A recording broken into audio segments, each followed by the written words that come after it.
ഈ ലോകത്തിലെ അവസരങ്ങളുടെ സ്വർഗരാജ്യമാണ് അമേരിക്കൻ ഐക്യനാടുകൾ. മലയാളികൾ ഉൾപ്പെടെ ഇന്ത്യക്കാരുൾപ്പെടെ എല്ലാ ആളുകളും പ്രത്യക്ഷമായും പരോക്ഷമായും പോകാൻ ആഗ്രഹിക്കുന്ന ഒരു രാജ്യമാണ് അമേരിക്ക. കാരണം ഉന്നതമായ ജീവിത നിലവാരം, സുരക്ഷിതമായിട്ടുള്ള ജീവിതം, ലോകത്തിൽ എല്ലാ രാജ്യക്കാർക്കും കിട്ടാത്ത ഒരുപാട് സൗഭാഗ്യങ്ങൾ, പ്രത്യേകിച്ചും വ്യക്തി സ്വാതന്ത്ര്യം അമേരിക്കയിലുണ്ട്. മണിക്കൂറിന് ശമ്പളം കിട്ടുന്ന ജോലിയുണ്ട്, ഉന്നതമായ ജീവിത നിലവാരമുണ്ട്, എല്ലാം കിട്ടുന്ന ഒരു രാജ്യമാണ്. മക്കൾക്കൊക്കെ നല്ല വിദ്യാഭ്യാസം കിട്ടും. അവിടെ തൊഴിലില്ലായ്മ വളരെ കുറവാണ്. എല്ലാ നിലകളിലുള്ള സൗഭാഗ്യങ്ങൾ, ലോകത്തിൽ കിട്ടാനുള്ള എല്ലാ സൗഭാഗ്യങ്ങളും കിട്ടുന്ന ഒരു രാജ്യമാണ് അമേരിക്കൻ ഐക്യനാടുകൾ. പക്ഷേ ഒരുപാട് ആളുകൾ അവിടെ ചുളിവിലെത്താനും ശ്രമിക്കുന്നുണ്ട്. ഇന്ത്യക്കാരും അവിടെ ചുളിവിലെത്താൻ ശ്രമിക്കുന്നില്ല. കാരണം അവിടെ എത്താൻ അങ്ങനെ ബുദ്ധിമുട്ടാണ്, എംബസി വഴിയേ പോകാൻ കഴിയുള്ളൂ. എന്നാൽ മെക്സിക്കോ ബോർഡറിൽ നിന്ന് ഒരുപാട് പേര് ചുളിവിൽ അവിടെ എത്താൻ ആഗ്രഹിക്കുന്നുണ്ട്. അവരാണ് അമേരിക്കയിൽ മയക്കുമരുന്നും മറ്റ് പല വേണ്ടാത്ത കാര്യങ്ങളൊക്കെ ഉണ്ടാക്കുന്നത്. അതുകൊണ്ട് അവരെ ലക്ഷക്കണക്കിന് ആളുകളെ പിടിച്ച് തിരിച്ചവരുടെ നാട്ടിലേക്ക് അയക്കാൻ വേണ്ടിയിട്ട് യുദ്ധകാല അടിസ്ഥാനത്തിൽ അമേരിക്കൻ ഗവൺമെൻറ് ഡൊണാൾഡ് ട്രംപിൻ്റെ നേതൃത്വത്തിൽ ശ്രമിച്ചുകൊണ്ടിരിക്കുകയാണ്. അതിപ്പോൾ പാലിച്ചു. ഇപ്പോൾ വിപുലമായിട്ടുള്ള ഒഴിപ്പിക്കലാണ് നടന്നുകൊണ്ടിരിക്കുന്നത്.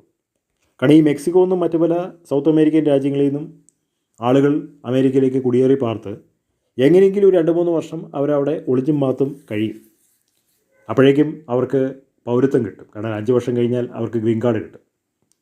അതുകൊണ്ട് അതിനു വേണ്ടിയിട്ടാണ് എല്ലാവരും ശ്രമിക്കുന്നത്. അത് ഇത്രയും നാളും ചുളിവിൽ കുറേ പേര് അങ്ങനെ ഒപ്പിച്ചു. പക്ഷേ ഇനി അത് നടക്കില്ല. കാരണം ഈ പറഞ്ഞിരിക്കുന്ന മെക്സിക്കോ എന്നൊക്കെ വരുന്ന ആളുകൾ അധികം പേരും കള്ളന്മാരാണ്, കുറ്റവാളികളാണ്, മയക്കുമരുന്നിൻ്റെ പ്രചാരകരാണ്. അവരാണ് അമേരിക്കയിൽ ഇത് മുഴുവൻ പ്രചരിപ്പിക്കുന്നത്. അമേരിക്കൻ സൊസൈറ്റീനെ നശിപ്പിക്കുന്നത് ഇവരാണ്. അനധികൃതമായി അമേരിക്കയിൽ വന്നിട്ട് അണ്ടർവേൾഡ് മാഫിയ പ്രവർത്തനങ്ങൾ നടത്തി മയക്കുമരുന്ന് ലോബികൾ സൃഷ്ടിച്ച് ജനങ്ങളെ കൊന്ന് സ്ത്രീകളെ വഷളാക്കി ഒക്കെ ഇരിക്കുന്നത് ഇങ്ങനെയുള്ള സംസ്കാരശൂന്യരായിട്ടുള്ള ആളുകളാണ്. അത് ഡൊണാൾഡ് ട്രംപിന് അറിയാം. ഇത് വെറുതെ തമാശയ്ക്ക് വേണ്ടി പറയുന്നതല്ല, വെറുതെ ആരെങ്കിലും ദ്രോഹിക്കാൻ വേണ്ടി പറയുന്നതല്ല.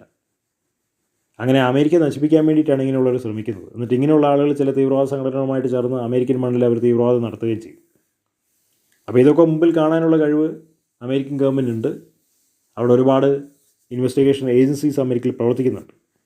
അപ്പോൾ ഡൊണാൾഡ് ട്രംപിൻ്റെ ഈ ഒരു ഭരണപരിഷ്കാരം യുദ്ധകാലാടിസ്ഥാനത്തിൽ അടിപൊളിയാണ്.